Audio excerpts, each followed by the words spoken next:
Les presento a Federico, el ponente de hoy. Federico fue profesor mío, catedrático de Economía Aplicada de la Universidad de La Laguna. Fue profesor de esta asignatura hace tantos años. Él es uno de los economistas ecológicos más importantes del Estado español. Fue uno de los que ayudó a que las asignaturas de economía del medio ambiente y la economía ecológica se impartieran en las facultades o algunas facultades de economía de España. Le dieron en 2004 un premio nacional de economía y medio ambiente y tiene muchas publicaciones en revistas científicas internacionales y nacionales, ¿vale? Y nada, creo que está ahora felizmente jubilado. Y disfrutando mucho del tiempo libre y ahora trabaja mucho también la geopolítica, ¿vale? Aunque hoy va a hablarnos de por qué, a pesar de que todos, como vimos, ¿no? Hemos visto en clase, la economía funciona en un sistema abierto, ¿no? Con interrelaciones con la naturaleza, no solamente interrelaciones, sino que depende de la naturaleza, y sin embargo lo que normalmente se enseña en la Facultad de Economía es que la economía funciona como un sistema cerrado, ¿vale? Donde las funciones de producción dependen solo del capital y del trabajo. Eso es lo que vimos al inicio. Bueno, yo me callo ya y los dejo con Federico, ¿vale? Tenemos en torno a una hora de charla y luego podemos hacer un debate, coloquio o hacerle preguntas a él, ¿vale? Muy bien, Gilay, muchísimas gracias. Buenas tardes. Sí, yo me jubilé en el 17, hace ya 8 años, y siempre digo a la gente que me encuentro que no se olvida. La jubilación es un regalazo. Así que, por lo menos yo sigo estudiando, porque a mí me gusta, yo soy muy curioso y me gusta seguir estudiando las actividades de la política y estas cosas. Y bueno, la charla esta, bueno, ya Gilay me ha dicho que ustedes han leído algunas cosas. Entonces, bueno, aquí hay que ver un poco la economía que se enseña y la que se practica habitualmente. Ya han visto ustedes lo que se entiende por economía de sistemas cerrados y economía que no tiene relaciones con el medio ambiente. Y para encubrir eso, que es imposible, eso es algo que a mí me sigue dejando asombrar, cómo en las facultades de economía se sigue enseñando por parte incluso de profesores que se supone que tienen buena capacidad intelectual, que la economía funciona sin recursos naturales y no genera residuos. Y si hay algún problema ambiental, a eso se le llama externalidades, ocasionales, no siempre. Yo hacía una pregunta al principio del curso a mis estudiantes, porque yo daba en económicas en quinto, antes de que fueran los grados, que ya venían con todo esto de las externalidades, y entonces les decía, me van a perdonar, la voy a hacer aquí también, es un poco incómoda, pero bueno, es satírica o es irónica. ¿Ustedes han creído lo de las externalidades? Sí, sí, claro, externalidades ocasionales, para la economía, impactan en el medio ambiente, pero es ocasional. Pues vale, ¿ustedes cagan todos los días? ¿Hay alguna persona estreñida? No. Bueno, y si ahí no pasa nada, pero y orinan también, no mean también. Bueno, eso no son externalidades, es que es inevitable. Es la naturaleza humana y la economía funciona de manera metabólica. Toma recursos y genera residuos, inevitablemente, porque están las leyes de la física y luego cómo funciona la biología. Pero abajo en económica se sigue explicando que la economía puede funcionar sin recursos naturales y sin residuos. Y además hay un premio Nobel solo que dijo, sí, dice que la economía puede seguir funcionando sin recursos naturales. Así estamos ahí abajo, así están. La mayoría. Eso es lo que, la clave o el bloque central de la relación entre economía y medio ambiente. Y claro, la gente sale convencida de que aprende economía. Lo contrario es, yo les daba a mis alumnos al empezar economía ecológica unas páginas de la política de Aristóteles, donde Aristóteles distingue entre crematística y economía. La crematística es el arte de hacer dinero, decía Aristóteles, y la economía, la gestión de la casa. Es muy interesante la gestión de la casa o la gestión del planeta, Bueno, yo decía de broma que abajo se podía denominar el Gartes y en vez de economía poner facultad de gramática. Porque ahí lo que importa es la lógica, lo que se enseña en las facultades de economía es una lógica de sistema cerrado, de no relación con el medio ambiente, de que todos somos egoístas por naturaleza, y ya lo dijo Adam Smith, cosa que es mentira. Y bueno, pues ya está. Como eres egoísta, yo trabajaba con los estudiantes algunos textos de neurología y primatología que demuestran que los seres humanos somos cooperativos, somos altamente cooperativos. Y nacemos con la propensión a cooperar, pero nos van educando de otra manera. Y luego te dicen, no, es que tú eres, ese es un verbo tramposísimo. Eres significa que de manera innata han nacido egoístas, y eso no. Entonces, bueno, de todo esto forma parte de la economía que no se cuestiona, porque te lo dice un profesor de centrismo, y tú ya te lo crees. Y claro, así vamos, ¿no? Entonces, bueno, yo empiezo. Si avanza esto, que no me avanza. Ahora, bueno, a mí me gusta mucho trabajar, entre comillas, con el roto. Hombre que sigue dibujando viñetas en el país. Tengo una colección espléndida, tengo unos archivos estupendos del roto. Para mí es una persona que tiene una sabiduría y una lucidez que me sigue dejando asombrado, ¿no? ¿Y de dónde venimos? Bueno, pues ahí lo ven. La educación que nos han dado, y esto te lo expresa con mucha claridad gente que ha trabajado en estos temas de educación, nos impide ver lo que tenemos delante. No te ayuda a pensar por cuenta propia. Si ustedes piensan en la educación que han recibido, es difícil que se hayan encontrado con profesores o profesoras que les hayan ayudado a pensar por cuenta propia. Y yo decía en clase el primer día, aquí hay dos opciones, aprender a pensar o aprender a obedecer. La segunda no me interesa. Y he trabajado con lectura, porque siempre, y esto lo aprendí después de muchas dificultades, siempre me he encontrado con estudiantes geniales. Y además he admirado la inteligencia de muchos de ustedes, claro que sí. Y la lucidez, cómo captaban los textos, cómo entendían bien las ideas. Pero lo otro es adoctrinar para repetir. Que es empobrecer, ¿no? Claro, así que no vamos a... O a lo mejor es el objetivo de mucha gente, ¿no? Empobrecernos a todos para que no tengamos doble referencia. Bueno, ¿qué economía se enseña?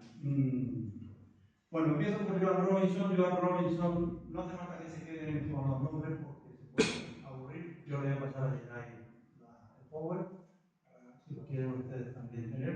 Joan Robinson fue una catedrática de economía de la Universidad de Cambridge, una mujer impresionante a nivel intelectual y a nivel humano. Y antes estábamos hablando de cómo funciona la vida de la universidad. A Joan Robinson le dieron por todos los lados, porque era tan lúcida que cuestionaba lo que se enseñaba, ¿no? Y ahí tienen, durante los últimos 100 años, la doctrina académica en economía ha hecho más para desviar la atención de los verdaderos mecanismos de la economía capitalista que para aclararlo. Eso es lo que se y lo que se sigue enseñando. Por eso pongo yo aquí, todo esto nos lleva a una confusión tremenda en lenguaje y en concepto. Por ejemplo, la externalidad. Las externalidades de un concepto, bueno, pues eso es como si te dicen, no, voy a hacer unas externalidades. Vamos a ver, ¿de qué estamos hablando? ¿No? Bueno, sí. Entonces, esta mujer, hay un librito que yo he preparado, yo me entretengo mucho haciendo recopilaciones de textos y se las mando a unos amigos. Y he terminado hace poco en el que pongo algunos de estos textos de Joan Robinson. Es que es un disfrute leerla, de verdad, porque ayuda a entender. No sé si eso les llega. Para mí uno de los mayores disfrutes es cuando entiendo. Cuando puedo comprender, digo, efectivamente, esto es. Lo otro es un aburrimiento. Pues todo el mundo repite, la de cuentas a otros, ¿no? Bueno. Miren, esto sí que es de... Llevo muchos años trabajando como profesora de economía teórica. Quisiera creer que me gano honradamente la vida, pero con frecuencia me saltan todo. Claro, esto dejaba a sus compañeros y me se ha vuelto loca. No, sabía lo que estaba pasando en Cambridge. Porque luego, no sé qué las tonterías que dicen de que se las voy a leer y estas cosas. No se las crean. Hay gente muy buena aquí y hay gente muy petarda en Cambridge y por todos lados por ahí también. O sea que, bueno, pues cuando esta mujer pensaba eso, claro, la criticaba lo argumentado. Me asaltan dudas. ¿Por qué? Porque la economía la han convertido en una rama de la teología. ¿Cómo se ha logrado aceptar a varias generaciones de estudiantes, llamaba ella estos conjuros sin sentido? ¿A qué se refería ella por conjuro? A la lógica o a la racionalidad económica que se enseña en las facultades de economía como si fuera una racionalidad universal. Todos somos egoístas en el mundo y todos tenemos que aplicar la misma lógica. Eso es de una ignorancia impresionante. Si les gusta algo de antropología, lean para que vean, hay tantas racionalidades como culturas. Incluso si tienen familiares aquí en Canarias que viven en zonas rurales, prestenle un poco de atención, verán que no piensan con esa supuesta lógica o con esa supuesta racionalidad universal. Es que es así. Pero los economistas insisten, no, la verdad. Y hay poca gente como Joan Robinson que tuviera la lucidez y la valentía para expresarlo con claridad. ¿Cómo se puede seguir enseñando estos conjuros? Y ella dice, porque la mayoría de los estudiantes no comprenden de qué va la cosa y no se atreven a preguntar. Piensan que tal vez no sean lo suficientemente inteligentes para entenderlo y se callan. Saben que si preguntan los van a ridiculizar. Pero los inteligentes aprenden el truco. Los inteligentes, pero hay que ponerle comillas, aprenden el truco. Empiezan a tener un interés en creer que han aprendido algo importante. Y dedicarán el resto de sus vidas a enseñarlo a nuevas generaciones. Así se va perpetuando el sistema, repitiendo como robo. Y construyendo personas obedientes y sumisas. Esto a mí me parece genial. Yo he vivido esto. Yo estudié en la Complutense en Madrid y había un catedrático de estadística muy famoso que se enfadaba si le preguntaba, te humillaba en público. ¿No? Entonces, ¿pero qué se ponía a gritar? ¿Pero qué pasa? A ver quién seguía preguntando.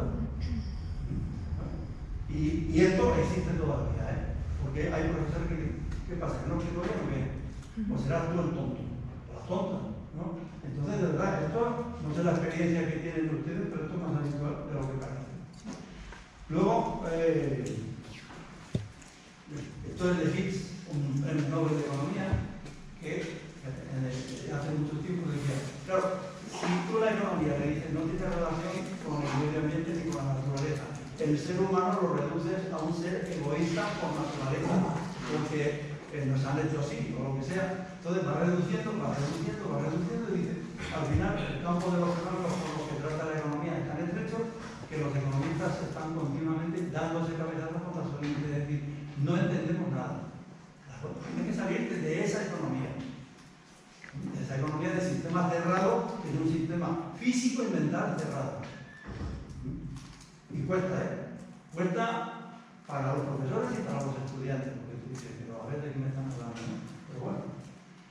O por ejemplo, Leontief era otro premio Nobel norteamericano, lo expresaba de otra manera. ¿Cuánto tiempo van a seguir los investigadores que trabajan en campos afines? Como la tecnología, sociología, ciencia política, ecología, biología, sin manifestar sus serias preocupaciones sobre el espléndido aislamiento? Higgs hablaba de cabezazos, por estrechamiento, y Leontief dice, la economía vive en ese espléndido aislamiento que no se entera de nada, ni quiere saber nada, y encima hace creer a la gente que lo que enseñan o lo que saben es economía aplicada, ¿no? Y entonces, bueno, este hombre era matemático, y ahora verán, bueno, es igual, yo creo que se me ha atrapado, pero bueno, luego la pongo, porque este hombre lo que decía, ¿cómo es posible lo de los conjuros de Joan Robinson? Dice, miren ustedes, para poder enseñar esto en las principales universidades norteamericanas, ¿qué es lo que hace falta? Disciplina. ¿Por qué? Porque si no los estudiantes te protestan, ¿no? En Cambridge, decía Joan Robinson, se callan, no sé qué, tampoco creo que en Estados Unidos protesten demasiado, pero bueno, Leontief decía, ¿cómo conseguimos meterles estos conjuros? Con disciplina. Y tenemos una disciplina que parece la de la base de marines de Parris Island. No sé si han visto películas de estas de marines, salen todos muy machotes haciendo pruebas de estas. Eso es Parris Island. Y entonces, Leontief dice, aquí en las facultades de economía más prestigiosas de Estados Unidos hacemos igual. Te callas y obedeces. Y entonces, claro, si juntas disciplina y adoctrinamiento como la base militar. Efectivamente, ya así. Si ustedes prestan atención a algunas cosas que dicen algunos economistas famosos, es terrible, esto será correcto. Pero claro, lo que están haciendo es repetir lo que han aprendido: adoctrinamiento y disciplina militar, que es lo que... Y encima, no, es que eso es serio. Cuando empieza a hacer reflexionar sobre la relación entre economía y medio ambiente, que somos seres humanos cooperativos, que cooperamos más de lo que nos han hecho creer. Mis estudiantes se enfadaban algunas veces cuando les daba unos textos de un primatólogo, Franz de Waal, porque decían, pero a mí, mi profesor de filosofía en el instituto me dijo que somos egoístas, y yo me lo creo, digo, sí, tú siempre eres egoísta. Desde que te levantas hasta que te acuestas, tú nunca cooperas, no tienes empatía, nunca. Y eso, cuando yo les daba estos textos, se enfadaban. Claro, porque además te parece, y lo digo con las palabras que me decían a mí, me decían, Federico, eso no es mariconada. Empatía. Oye, que estamos hablando de economía, pero ¿qué empatía? Y me decían, claro, que no puedes hablar. Cuando la gente se te pone así, estoy hablando de mis compañeros, empatía. ¿Pero de qué estás hablando? Nosotros somos de país. Aquí venga. Ya les pueden hacer una idea. En fin, al final venimos de una economía estrecha, rígida, disciplina militar, que nos hace ciegos, porque no entendemos absolutamente nada. Y aquí tienen este filósofo, sociólogo francés, que yo no sé, yo digo todavía, sí, debe tener 100 años ya, ¿no? O algo más. Otro lúcido de estos de los que uno disfruta, porque uno va encontrando a lo largo de la vida compañeros a los que no conoce personalmente, pero personalmente, cuya lectura es una maravilla. Y por ejemplo, Edgar Morin, en El desafío de la complejidad, es una gozada de leerlo. Y dice, pues la economía, la ciencia social, matemáticamente más avanzada, es la ciencia más retrasada social y humanamente. Se trata de las condiciones sociales, históricas, todo lo que es relevante lo deja fuera. Una parte de política psicológica y ecológica inseparables de las actividades económicas y que no podemos hacer nada sin ellas. Y entonces el Amor dice, esto nos vuelve ciego, estúpido. Mira, se había trabajado de la escala de un tiempo. Bueno, ahí lo tienen, ya la he comentado yo. Él habla de los departamentos de ciencias económicas están preparando una generación de eruditos estúpidos, genios de las matemáticas esotéricas, pero verdaderos niños en materia económica. Eruditos estúpidos, ya se pueden imaginar. Creen que saben, no tienen ni idea de nada. Genios de las matemáticas esotéricas, que no saben para qué, pero que te dan la tabarra y te lo ponen como una asignatura complicada en la carrera para que devuelvas. Hay un economista norteamericano muy famoso que dice que hizo un seguimiento de algunos estudiantes y le decían, si te crees todo esto y no te crees la economía, acabas de taxista. Si te lo crees y sigues pensando que sabes economía, acabas de profesor en la universidad. Así estamos. No siempre es así, tiene posibilidades, que es una persona muy valiosa y muy lúcida, entonces bueno, esto es lo de antes de Edgar Morin también. Todo esto que nos lleva a una inteligencia parcelada. Esto es otro de los temas que cada vez me interesan más. Nos han educado a todos con una inteligencia parcelada. Miren de lo que es un campus de universidad. Aquí está química, han metido este paquete ambientales, luego tienen por ahí otra, económicas abajo, derecho, todo separado. A ver quién junta eso, quién enlaza, quién relaciona. No hay temas monodisciplinarios, a lo mejor en un laboratorio cosas muy específicas, ¿no? Entonces la inteligencia parcelada destruye toda posibilidad de comprensión y de reflexión. Y claro, cuando uno ha sido educado en todo eso sin saberlo, al final te queda. ¿Y dónde estoy yo? Los temas que trabajan en economía ecológica o economía y medio ambiente, ¿dónde te sitúan? Yo al principio no sabía, claro, tenía que ir a congresos, presentar cosas, ¿y a dónde voy yo? Y entonces, claro, era un bicho rarísimo, porque todo el mundo decía, ¿y este qué hace por aquí, no? Bueno, al final, luego se fue abriendo todo, pero bueno, al final este es el tema, ¿no? Hay que pasar de una inteligencia parcelada, ciega, a una inteligencia consciente y responsable. Y eso no es fácil, ni es agradable, ni les van a reconocer con facilidad ese tipo de aproximaciones o de las preguntas que salen de aquí. Son otras preguntas completamente diferentes a las que se pueden hacer desde la economía del sistema cerrado o desde la inteligencia artificial. Claro, al final, yo a todo esto le llamo economía disociada, la locura. Lo que se enseña ahí abajo es locura. Y sé de lo que hablo. Lo digo en serio, porque la gente dice, no, la economía crece. Ahora veremos otras cosas más. El PIB aumenta. Y la gente está fatal. Y además parece que no se lo explican. No, aquí tienen. ¿Qué se entiende por economía? Crecimiento del PIB, ética, sentimientos y valores, que era lo que más trabajaba Adam Smith. Que miran, como les he dicho, sí, Adam Smith. La naturaleza, no somos personas, somos agentes racionales. No somos seres humanos. Mercado libre lo monetario. Mercado libre es otra falacia y otra ficción ideologizada, porque cuando Adam Smith hablaba de mercado libre era el mercado libre de abusos. No lo que te dicen ahora los empresarios, o lo que yo llamo presuntos empresarios, no, el mercado libre, ustedes lo que quieren. No. Entonces, ellos citan a Adam Smith y yo me lo paso muy bien con él, porque como sé que no lo han leído, digo, vamos para allá. Y claro, yo tengo un librito con lecturas que he dado a los estudiantes y tengo varios capítulos de Adam Smith geniales. Claro, porque es que no es el tonto este que nos han hecho creer de la mano invisible, no. Tiene un libro sobre la ética y la teoría de los sentimientos morales, que a mí me encanta como economista reivindicar ese libro, claro que sí. Y además decía, lo importante en una economía es la ética y la justicia.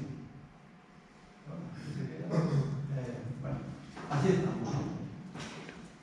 Y esto me encanta, hay mucha gente que se emociona. Esto es del libro este de Nega Moreno, Introducción al Pensamiento Complejo, que dice, mientras los medios producen la cretinización vulgar, nos vuelven tontos a todos con las mentiras y con las noticias que dan, la universidad produce la cretinización de alto nivel. Ha habido gente que me ha dicho, bueno, la gente con la universidad, digo, no, es que yo he vivido en la universidad muchos años y lo que hago. La metodología dominante produce por antiguo porque no hay asociación entre los elementos disjuntos del saber ni posibilidad de engranarlos y de reflexionar sobre ellos. ¿Qué es un cretino de alto nivel? Una persona que no sabe relacionar. Ambientales puede ser un oasis en el sentido de que te enseñan a relacionar, porque tienes que entender situaciones y cómo actuar cada elemento de esa situación. Pero la mayoría de los espacios académicos universitarios nadie relaciona nada. Y encima te penalizan. ¿Por qué te preguntas? ¿Por qué te planteas esas preguntas? ¿Me vas a complicar la vida? No, que no entender. Entonces, claro, meter cosas de derecho, de física, de biología y cuestionar la propia, de psicología, de neurología también. Yo me acuerdo aquí en esta clase que les puse algún documental que de este primatólogo Franz de Waal, que él, que ha trabajado toda la vida con chimpancés, él mostraba cómo los chimpancés se enfadaban cuando veían que los recompensaban de manera diferente los a otros, ¿no? Y claro, nos partíamos de risa. Es simpático ver a los chimpancés peleándose porque ven que a uno le da una pieza de fruta rica y a otro le da una pieza de fruta insípida. Y entonces los chimpancés empezaban a darse codazos, no sé qué. Pero también cooperaban mucho cuando había justicia en la recompensa. Y entonces el Gran de Waal para mí es una gozada. El trabajo de investigación que ha hecho es fascinante, porque además de eso, los chimpancés cooperan de manera natural. Vamos a dejarnos ya de la tontería esta de que el hombre es lobo para el hombre. Dice, el lobo es el animal más cooperativo que existe, porque sabe que si no coopera se muere. Es cambiar por completo, y esto lleva su tiempo. Y el disfrute es inmenso, se lo aseguro. Bueno, estos somos los cretinos de alto nivel. El dibujo este, a mí se nos está cayendo todo y estamos con el cacharrito grabando el hundimiento. Bueno, pues esto es así. Nos cuesta mucho entender dónde estamos porque no nos lo ponen fácil, no se culpen, no nos lo ponen fácil, nada fácil entender dónde estamos ni cómo somos. Y además, esto de Erich Fromm, no sé si conocen a Erich Fromm, el psicólogo alemán, que a mí me encanta, lo leo mucho, Durante mucho tiempo se leía mucho El arte de amar, un librito de El arte de amar. A mí me he leído casi todo de él porque me parece que es una persona increíble, ¿no? Entonces, claro, como uno te dicen, eres egoísta, eres no sé qué, y entonces él tiene un librito, el humanismo como utopía real por la condición humana actual, entre otros, dice, no se culpen, a nosotros nos construyen. Claro, la familia, la educación. Nos construyen para que actuemos de una manera determinada, para que sirvamos en este engranaje. Y por eso se pregunta, ¿qué hombre o qué estructura psicosocial necesita esta economía? ¿Cómo nos configura? Dice, un hombre convertido en consumidor, que tenga la menor individualidad posible, que esté dispuesto a obedecer a una autoridad anónima, pero caído en el engaño de sentirse libre y de no estar sometido a ninguna autoridad.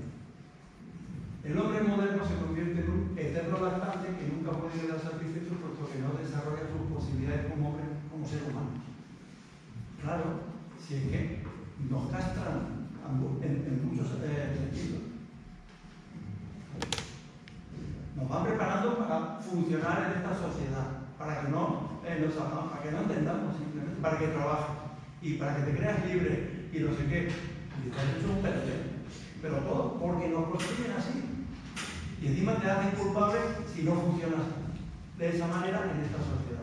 Si no encuentras un trabajo porque no aceptas las condiciones, cosas de este tipo. Pero claro, te vuelve loco. Esto es de pronto el problema que tenéis un nivel de vida muy por encima de vuestro nivel de conciencia. Claro, pero esto viene de lo de antes. De verdad, no se puede. Es que ahora está muy de moda. Si no triunfas es porque no quieres. Porque no vale. Pero que, claro, y la gente se lo cree. Y no por ahí no es así. Y luego, volviendo un poco más a la economía, hay un premio Nobel, Amartya Sen, tiene un librito sobre ética y economía, y tiene un artículo que se hizo muy famoso, Tontos Racionales. Dice, todo esto lo que nos lleva es una situación de empobrecimiento del tipo en la economía moderna, es la reducción de la amplia visión de Adam Smith sobre los seres humanos, la que puede considerarse como una de las mayores deficiencias de la teoría económica. Ese empobrecimiento se encuentra íntimamente relacionado con el distanciamiento entre la economía y la ética. Insisto, para Adam Smith no había economía sin ética. Es que, claro, esto ya se ha olvidado tanto y lo que te dice la gente, yo me acuerdo que le preguntaba a los estudiantes, ¿qué saben ustedes de Adam Smith? Ah, de la mano invisible, ya está, aprobado. Es decir, nos enseñan 4 tonterías de cada autor. Y yo mi obsesión, y lo digo aquí, reconozco, fue y sigue siendo mi obsesión, es hay que leer los textos originales para que no los engañen. No se crean nada de los profesores. Lo digo en serio. Textos originales, hasta los manuales, la mayor parte de los manuales de economía mienten de una manera descarada o muestran que los autores no han leído a los autores que citan. Y sé de lo que hablo, he estado 40 años dando clases. Y entonces, bueno, pues... Entonces, pasamos. ¿Tenemos conciencia de la naturaleza? ¿Qué sabemos de la naturaleza? Y de la vinculación con la economía. Y entonces, Norgaard, un profesor de Berkeley, tiene un artículo muy bonito, a mí me gusta mucho el potencial del desarrollo coevolucionista. Dice, el problema no es simplemente la degradación de la naturaleza, sino la degradación de nuestra conciencia de la dependencia. Pero nos siguen haciendo creer que no dependemos ya de la naturaleza, porque tenemos tanta tecnología, claro, y no hay efectos, o sea, no hay impactos ambientales ni nada, no pasa nada. Y claro, Norgaard insiste, estos son libritos que les recomiendo, si tienen tiempo, Goethe, que era el escritor alemán, Goethe y la ciencia. Es un libro muy interesante, si tienen tiempo y les apetece. Y esto de Norgaard dice, nuestra subsistencia depende de lo apropiado de nuestra conciencia social con respecto a nuestra relación con el medio ambiente. ¿Dónde estamos y qué ciencia necesitamos? Y evidentemente, para entender dónde estamos, hay que cambiar lo que he comentado anteriormente, pero luego también qué ciencia necesitamos para entenderlo. Una ciencia, pensar en términos de sistemas, como señala acá, el economista que a mí me gusta mucho, hay que dejar de pensar en términos lineales para aprender que nos ayuda a pensar en términos de sistemas, donde todo está relacionado. Aunque no sepamos Pero eso nos ayuda a empezar a cambiar las preguntas y a no seguir engañándonos. Entonces, ¿qué habría que enseñar? Pues 3 cuestiones: conciencia, honestidad y responsabilidad. Conciencia es enseñar sabiduría y no solo conocimiento. Honestidad, atreverse a abrir los ojos y no mirar para otro lado. Y da miedo abrir los ojos, lo digo de verdad, da miedo, porque te vas a quedar solo. Yo estuve muchas veces a punto de dejar la universidad porque me sentía muy solo. Encima mis compañeros son mariconadas, pero a mí inmediatamente aquí se lo ocurre. Digo, sí, no se le ocurre a nadie sensato, pero sí, ¿no? Irresponsabilidad. Asumir responsabilidad, eso es ser adulto, ir asumiendo responsabilidad en la medida en la que uno puede. Y eso cambia por completo. Entonces paso un poco a Adam Smith, porque claro, dentro de esta economía hay otra cuestión que no se trata en las facultades de economía, y es la de las reglas de juego. Un economista te dice demanda, oferta, precios, valores monetarios, y las reglas, pero ¿qué reglas? Claro, así estamos. Te hacen creer que la oferta y la demanda se cruzan, forman un precio para una cantidad determinada y viva la vida y tal. Y encima dicen, no, esto era lo que decía Adam Smith. No es lo que decía Adam Smith. He tenido conflictos así grandes de decirle al compañero mío, ¿dónde dice eso Adam Smith? Pero no, que no te lo dicen. Y yo, aquí lo traigo. ¿Dónde lo dicen? Bueno, y reconocer en público las cosas que no me lo creo. Sí. Bueno, pues Adam Smith, que todo el mundo te dice, no, libertad de todo, sí, libertad sí, pero no era tonto. Aquellos que tienen el mayor interés en defraudar y en imponerse al público son los que con frecuencia dictan la regulación del comercio, las leyes, las reglas del juego. Aquellos que tienen interés en engañar. Y esto, si tiran del hilo, les lleva a la situación actual. Es decir, ¿quién configura las leyes y el beneficio de quién? ¿Se cumplen esas leyes? Y claro, entonces ya empiezan muchos economistas. Eso es política, eso no es economía. Digo, no, eso nada más. Ustedes dicen que es el primer economista o el economista más grande, pues vamos a verlo. Y esto es muy interesante porque te cambia por completo, porque pasa la economía y dice, estamos con unas reglas. Con el tema del turismo, con el tema del agua, con el transporte, con lo que quieran, hay reglas. ¿Quién las fija? ¿Con qué criterio? ¿A quién benefician? Si no entendemos las reglas, no entendemos nada. Pero nada de nada. Y quedarse con los precios es una infantilada. No tiene ningún sentido. Si no sabe de dónde vienen esos precios y qué representan. O este otro de Adam Smith, ¿no? Las leyes del gobierno se pueden considerar en todos los casos como un arreglo de los ricos para oprimir a los pobres y preservar en su favor la desigualdad de bienes. Esto es Adam Smith más Marx. Y la gente se asusta, claro. ¿Por qué? Porque nos han hecho creer que vivimos en un mundo de yuppie donde los gobiernos dictan las leyes en interés público. Y cuando no te pueden engañar, ¿qué es lo que hacen? Declarar de interés público de primer orden algo como pasó con el puerto de Granadilla. Ahí lo tienen vacío. ¿Qué hace el gobierno de Canarias? Para favorecer a los constructores con dinero público y se construye el puerto de Granadilla. Declaramos de interés público de primer orden. Me imagino que es algo que tendrán que estudiar en alguna asignatura en ambientales. Cuando no tienes argumentos, declaro de interés público. Pero las leyes no obligan al gobierno que explique o argumente por qué lo declara de interés público.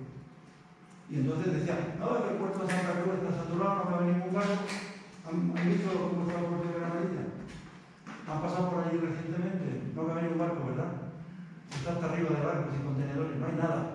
Y eso se lo dijimos. Y la CEO, el grupo de empresarios que estaban pringados, esa es la palabra, le pidieron al rector del ACO que me echara de la universidad en una carta en el día porque Aguilera se opone a la construcción del puerto de Granadilla con argumentos. Así son las cosas, ¿no? Y esto no se puede entender economía sin la parte biofísica ni sin la parte institucional, sin las reglas. Y poder, hay que hablar con claridad de poder. El poder es el que dirige la regla. Y esto son pistas para aprender a pensar y aprender a cambiar las preguntas. Estos párrafos de Adam Smith, de su libro más famoso, La riqueza de las naciones, claro, a ver si me invitan a algún sitio así, contexto donde hay gente de la CEO o que van de empresarios, les meto a Smith y digo, bueno, ahí tienen, ¿no? Cualquier propuesta de una nueva ley de regulación comercial que venga de los empresarios debe siempre ser considerada con la máxima precaución y nunca debe ser adoptada sino después de una investigación prolongada y cuidadosa, escrupulosa y con el máximo recelo. Ojo, no se fíen de los empresarios, o de los que van de empresarios, sería mejor. Porque provendrá de una clase de hombres cuyos intereses nunca coinciden exactamente con los de la sociedad. Tienen generalmente un interés en engañar e incluso oprimir a la comunidad. Y de hecho la han engañado y oprimido en numerosas oportunidades. Claro, cuando yo decía, yo esto no se lo explicaba a los estudiantes, les daba el texto original de Adam Smith. Y claro, el quito, cuando ya te has creído que has aprendido economía, Adam Smith decía eso. Digo, yo no te estoy dando apuntes, te estoy dando hojas, textos, capítulos de Adam Smith. Entonces, claro, esto lleva a, frente a esa idea de economía separada del medio ambiente, a una economía que está inserta en un marco institucional, en una regla, y que interactúa inevitablemente, porque son leyes físicas, o biofísicas, con el medio ambiente.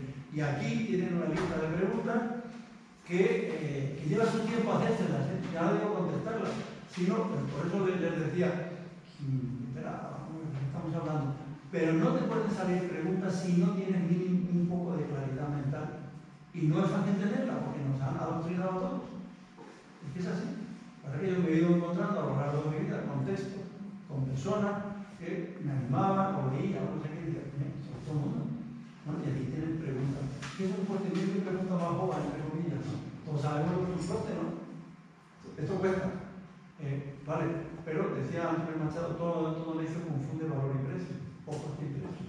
Una cosa es el precio que yo pago por esto.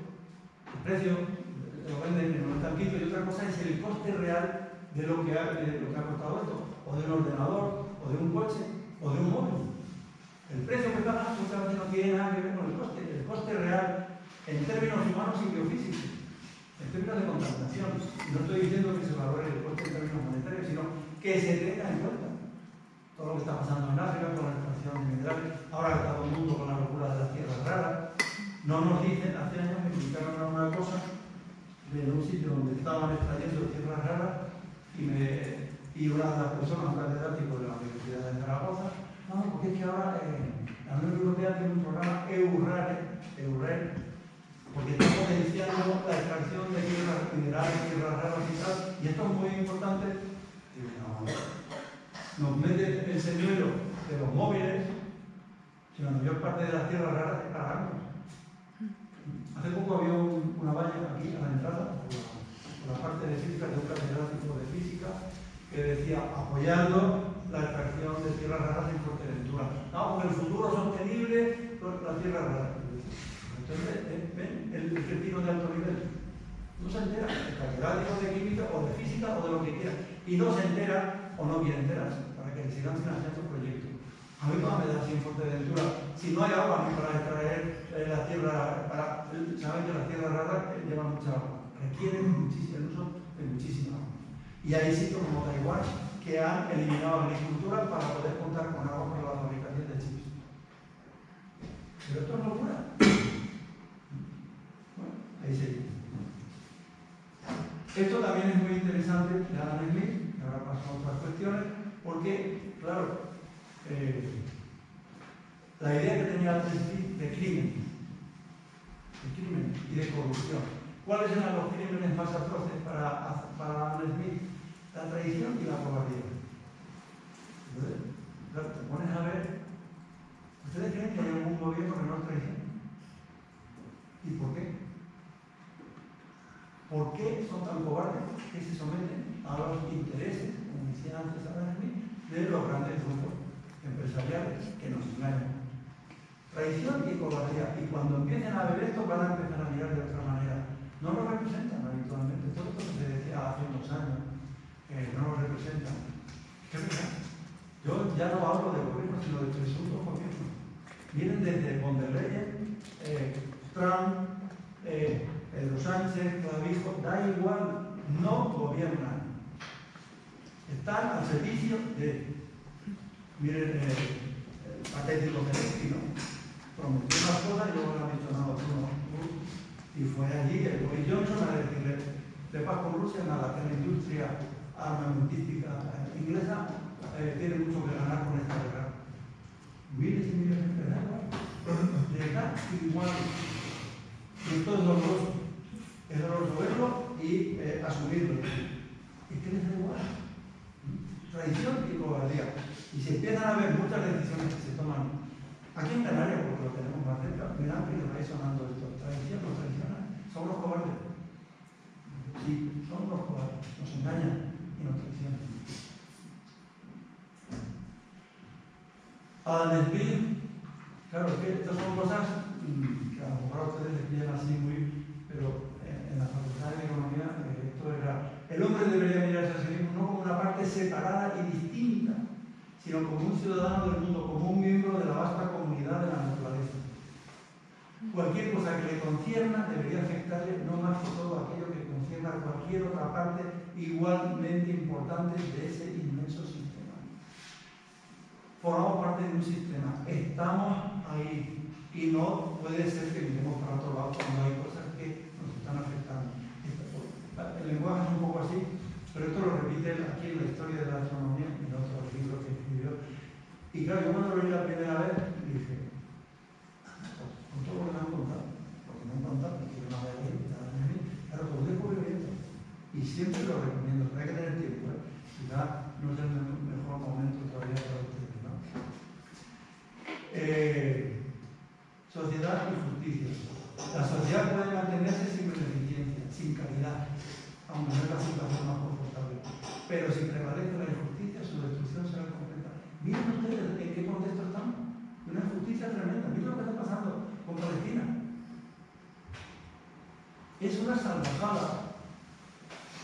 No hay justicia, ni aquí ni allí. Son distintos tipos de injusticias.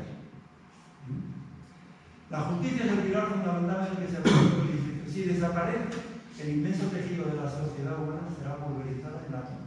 Y en eso estamos.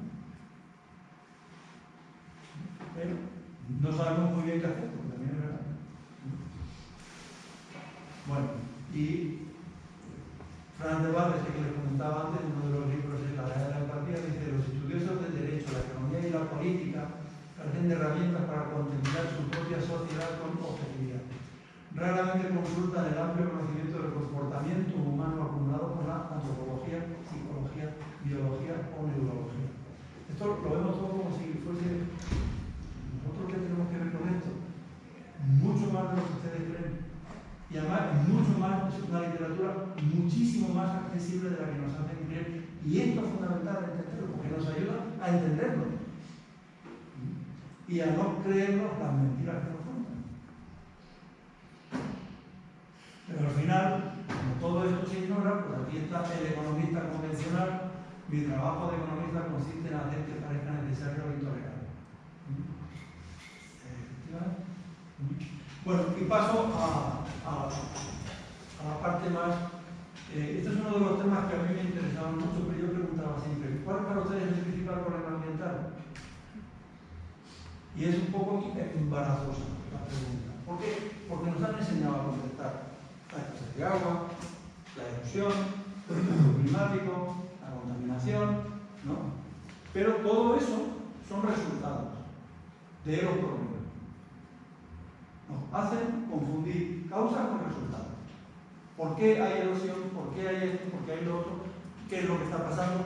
Y entonces es sorprendente, no sé si conocen lo que suena de este libro, Nuestro Futuro Común, de la Comisión Mundial del Medio Ambiente y del Desarrollo, que es del año 87, que dice: el principal problema ambiental, la desigualdad en la toma de decisiones, esto enlaza con algunas cosas de las que he hablado de Adam Smith, y en la apropiación del capital ecológico por parte de los países industrializados, el lenguaje del momento, es el principal problema ambiental del planeta y su principal problema de desarrollo. Desigualdad en la toma de decisiones. ¿Son conscientes de cómo se toman las decisiones? Esto que he hablado antes de la cobardía y la corrupción de la comunidad. ¿Son conscientes de cómo se toman las decisiones en Europa o en algunos sitios de Europa para saquear África o para saquear Asia o América Latina? Ese es uno de los temas. Y lo otro, es el saqueo, es la violencia. estamos en la luna, nos hacen creer que nosotros vivimos en un mundo, no hay problema, hay algo de injusticia, hay paro, no sé qué. Me imagino que saben que Canarias es la comunidad con mayor nivel de personas, mayor número de personas bajo el umbral de la pobreza, unas desigualdades impresionantes. ¿Y por qué pasa eso? Por unas reglas de juego que se aprueban de una manera determinada. Y eso lleva a un saqueo. Cuando la gente empieza, y yo participé también en las manifestaciones de estas contra el turismo, le digo, pero no, es que bueno, yo no tengo mucha capacidad. Digo, pero ¿por qué pasa esto? Porque no solo el turismo, sino son las reglas con las que viene el turismo. No pagan los costes. Los empresarios de aquí lo único que quieren es más, y no pagan impuestos tampoco para poder eso. Entonces, bueno, ¿cuál es el principal problema ambiental? Decisiones autoritarias basadas en la violencia y saqueo del planeta. Luego hay unos estilos de vida, nosotros vivimos de una manera que no es generalizada. ¿No? Y vivimos así, gracias, ahora lo verán también, a que hemos tenido una energía fósil súper barata y a un trabajo en China tirado de China. Y nadie protestaba por eso. Estos son datos de un informe de Oxfam que es fantástico, que